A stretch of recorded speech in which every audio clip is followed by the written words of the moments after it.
Hello नमस्कार दोस्तों, आप सभी का एक बार फिर स्वागत है आपके अपने YouTube channel study for GK में। और आज के इस लेक्चर में जैसा कि आप सभी देख पा रहे होंगे, सामान प्रबंधन के प्रैक्टिस नंबर 2 की बात करने जा रहे हैं। यानी इसके पहले हमने प्रैक्टिस फर्स्ट अपलोड कर दिया है, तो आप ज़रूर लगाइएगा साथियों। चलिए तो आज बात करते हैं मिशन पटवारी। जी हाँ, मिशन पटवारी के अंतर्गत आज प्रैक्टिस नंबर 2 की बात करने जा रहे हैं साथियों। तो आई होप आप लोगों की तैयारी बेहतर चल रही होगी। चलिए तो स्टार्ट करते हैं प्रैक्टिस नंबर 2 की। चलिए बात करते हैं, देखिए स्टार्ट करते हैं, पॉइंट टू पॉइंट समझते हैं। देखिएगा यहाँ पर बात कर रहे हैं, पहला क्वेश्चन आपके सामने जो निकल कर आ रहा है साथियों, मोस्ट इंपॉर्टेंट है साथियों, ध्यान दीजिएगा। यहाँ पर बात की जा रही है व्यावसायिक परिवेश। जी हाँ, परिवेश अर्थात वातावरण की बात कर रहे हैं, यानी व्यावसायिक वातावरण मिश्रण है। तो व्यावसायिक जो वातावरण है वो किस चीज़ों का मिश्रण है साथियों? तो देखिएगा, व्यावसायिक वातावरण यानी परिवेश की बात कर रहे हैं। तो साथियों इस क्वेश्चन का राइट आंसर रहेगा option number C is the right answer रहेगा। हमने साथियों व्यावसायिक पर्यावरण के घटक पढ़ा है। हमने जो है साथियों व्यावसायिक पर्यावरण के घटक पढ़ा है। तो घटक जो है आपके व्यावसायिक पर्यावरण के घटक होते हैं, सामाजिक घटक, आर्थिक घटक, ये दोनों क्या हैं? व्यावसायिक पर्यावरण के क्या है? एक प्रकार से घटक है साथियों, है ना। इसके साथ साथ और भी घटक पढ़ा है, जिसमें एक आपका आता है राजनीतिक घटक, एक राजनीतिक घटक आता है। इसके बाद आता है फिर आपका तकनीकी घटक। तो ये क्या है साथियों? व्यावसायिक पर्यावरण के एक क्या है, विशेष रूप से घटक के रूप में जाने जाते हैं। तो व्यावसायिक परिवेश के मिश्रण के रूप में जाने जाते हैं साथियों। इसलिए इस क्वेश्चन का राइट आंसर क्या हो जाएगा साथियों? Option number C is the correct answer रहेगा साथियों। क्लियर है?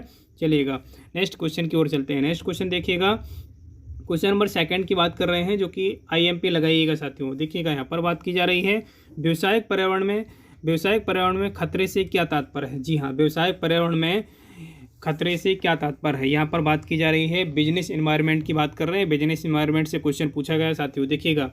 देखिएगा यहाँ पर इस क्वेश्चन के राइट आंसर की अगर बात करें तो ऑप्शन ए और बी यानी option number C is the correct answer रहेगा साथियों।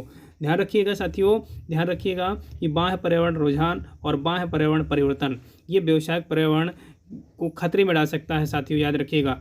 तो क्या है यहाँ पर? बाह्य जो पर्यावरण होता है उसका रुझान और बाह्य पर्यावरण का परिवर्तन। तो व्यावसायिक पर्यावरण में खतरे से क्या तात्पर्य है? ये दोनों है साथियों। तो इसलिए इस क्वेश्चन का राइट आंसर क्या हो जाएगा? Option number C is the right answer हो जाएगा साथियों।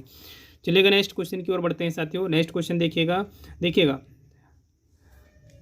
क्वेश्चन नंबर 3 की बात कर रहे हैं, जो कि मोस्ट इंपॉर्टेंट है साथियों। देखिएगा यहाँ पर जो क्वेश्चन आपसे पूछा जा रहा है कि एल्टन मेयो का जन्म स्थान कहाँ हुआ था साथियों। देखिएगा यहाँ पर एल्टन मेयो के जन्म स्थान की अगर हम बात करें तो साथियों देखिएगा इस क्वेश्चन का राइट आंसर रहेगा option number A is the correct answer हो जाएगा साथियों। ऑस्ट्रेलिया में इनका जन्म हुआ था साथियों, याद रखिएगा एल्टन मेयो का। तो इस क्वेश्चन का right answer option number A is the right answer है साथियों। चलिएगा नेक्स्ट क्वेश्चन की ओर चलते हैं साथियों। नेक्स्ट क्वेश्चन देखिएगा, देखिए साथियों इसमें ज़्यादा डिस्क्राइब नहीं कर पाएंगे क्योंकि हम प्रैक्टिस सेट लगा रहे हैं साथियों। अगर आप डिस्क्रिप्शन पढ़ना चाहते हैं तो आप झंडा सीरीज लगाइएगा, सामान्य प्रबंधन प्लेलिस्ट पर जाकर चेक करिए स्टडी फॉर जीके की। आप वहाँ पर प्रत्येक टॉपिक का हमने डिस्क्रिप्शन किया है, आपको डिस्क्राइब करके समझाया है, बेहतरीन पढ़ाया है। तो आप एक बार वहाँ पर विजिट कर सकते हैं साथियों। और यहाँ हम सिर्फ प्रैक्टिस सेट लगा रहे हैं साथियों, तो स्पीड से पढ़ना पड़ेगा साथियों, क्योंकि एग्जाम भी आपका नज़दीक आ चुका है साथियों। देखिएगा व्यावसायिक पर्यावरण की विशिष्ट शक्तियों में सम्मिलित है साथियों। देखिएगा व्यावसायिक पर्यावरण की शक्तियों में सम्मिलित है। तो देखिएगा क्या विशिष्ट रूप से सम्मिलित है व्यावसायिक पर्यावरण की शक्तियों में? देखिएगा इस क्वेश्चन के राइट आंसर की अगर हम बात करें साथियों तो इस क्वेश्चन का राइट आंसर हो जाएगा आपका सभी। देखिएगा ये सभी, जी हाँ, निवेशक, आपूर्तिकर्ता और उपभोक्ता। Option number D is the right answer रहेगा साथियों। क्या हो जाएगा साथियों? Option number D is the correct answer लगाइएगा साथियों। चलिए नेक्स्ट क्वेश्चन की ओर बढ़ते हैं साथियों। नेक्स्ट क्वेश्चन देखिएगा, क्वेश्चन नंबर 5 की बात कर रहे हैं। क्वेश्चन नंबर 5 देखिएगा साथियों, मोस्ट इंपॉर्टेंट क्वेश्चन है साथियों।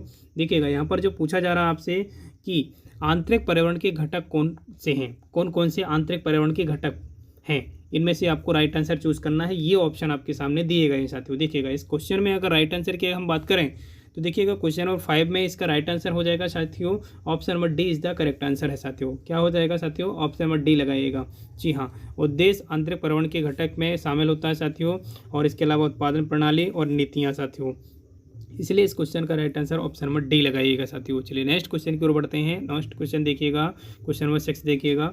यहाँ पर जो बात की जा रही है साथियों, व्यवसाय के बाह्य पर्यावरण को कितने भागों में विभक्त किया गया है? जी हाँ, व्यवसाय के जो बाह्य पर्यावरण है साथियों, बाहरी पर्यावरण है, उसको कितने भागों में विभक्त किया गया है साथियों। तो देखिएगा इसमें अगर हम बात करें इस क्वेश्चन का राइट आंसर हो जाएगा आपका 2।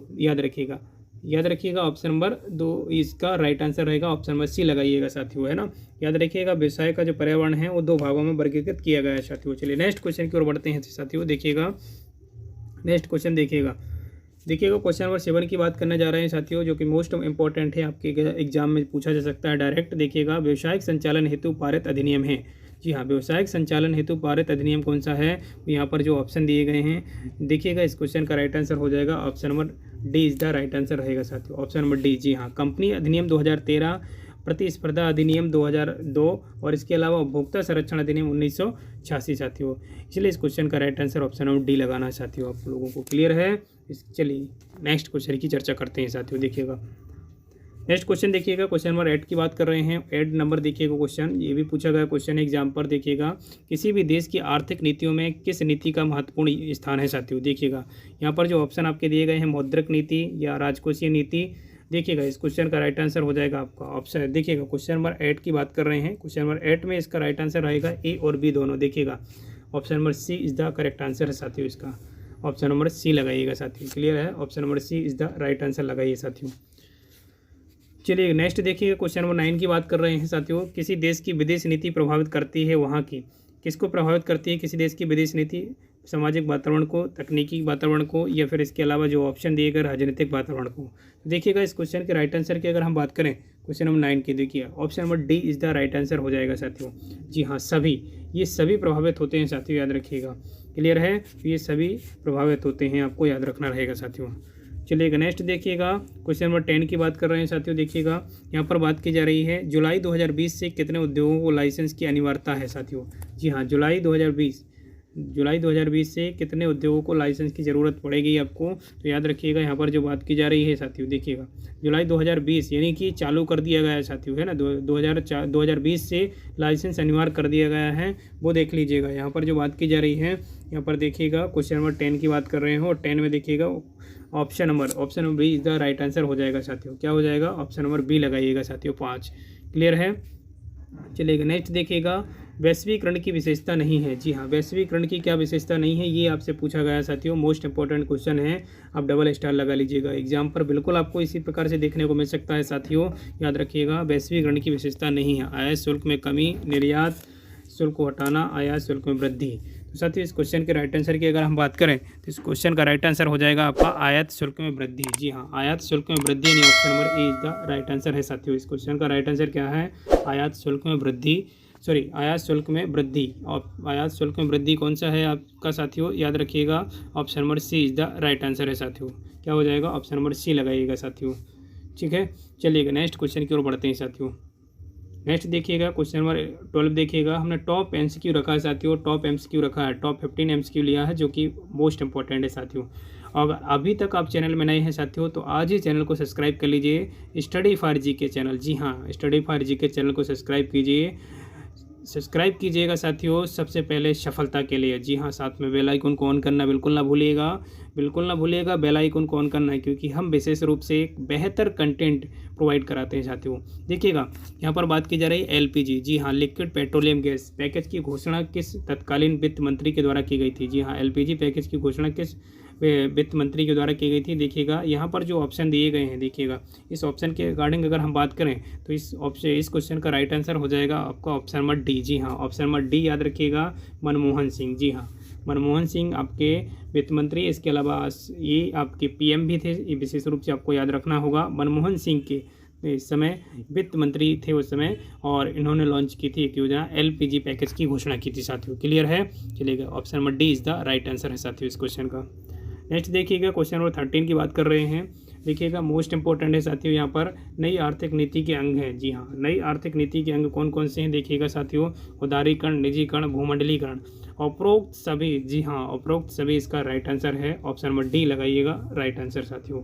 ऑप्शन नंबर डी लगाइएगा, ध्यान दीजिएगा साथियों, option number D is the right answer है साथियों।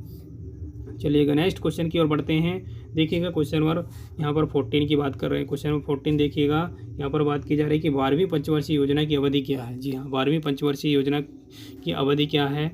अब देखिएगा 12वीं पंचवर्षीय अगर योजना की बात करें तो लास्ट आपकी जो अंतिम योजना थी वो 12वीं पंचवर्षीय योजना थी। इसके बाद पंचवर्षीय योजना को समाप्त कर दिया गया था प्यारे साथियों। तो इसका जो राइट आंसर रहेगा साथियों 2012 से 2017 के बीच में रहेगा साथियों। क्या हो जाएगा, जो 12वीं पंचवर्षीय योजना थी आपकी 2012 से 2017 के बीच में थी आपकी और इसके बाद इस योजना समाप्त कर दी गई साथियों। क्लियर है? तो इसलिए इस क्वेश्चन का right answer option number A is the correct answer हो जाएगा साथियों।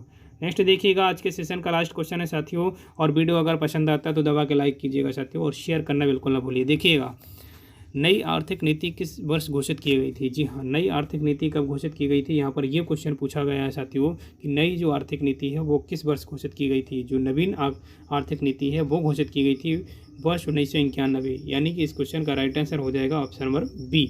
जी हाँ, option number B is the right answer हो जाएगा। वर्ष 1991 नई आर्थिक नीति की घोषणा की गई थी साथियों। तो साथियों वीडियो कंप्लीट होता है, तो आज के इस वीडियो में बस यहीं तक, और मिलते हैं नेक्स्ट वीडियो में। तब तक के लिए जय हिंद, जय भारत साथियों।